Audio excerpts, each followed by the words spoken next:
Do you need to select an entire sentence? It's easy to do by making one small adjustment to how you click the mouse.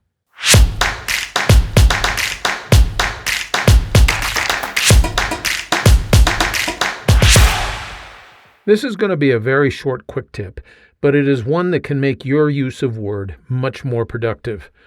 Chances are good that you already know how to select words and paragraphs using the mouse. To select a word, all you have to do is just double-click on the word, and it's selected. To select a paragraph, all you have to do is just triple-click, and the entire paragraph is selected. You may not have known, however, that you can use the mouse to select a sentence.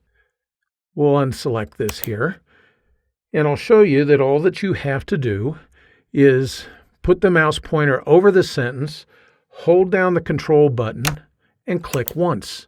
The entire sentence is selected with just that single click, provided that you hold down the Control key. Now, Word does get a little bit confused if the sentence contains a period for an abbreviation, such as in Mr., MR period, or Mrs., MRS period.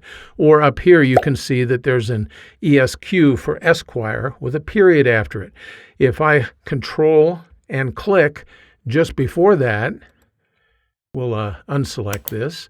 If I Control and click just before that, you can see that it stops right after that period.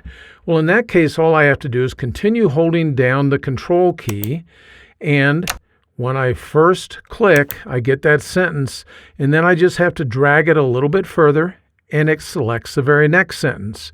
Or if I want more sentences than that, I continue holding as I continue to drag.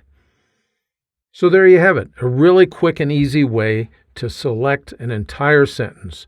Just hold down the Control key while you click with the mouse. I hope that you found this quick tip helpful. If you did, you might consider signing up for my Word Tips newsletter. Every weekly issue is free, and it includes great tips that you can put to work right away. Information is in the notes just below this video. Thanks for spending a few minutes with me today.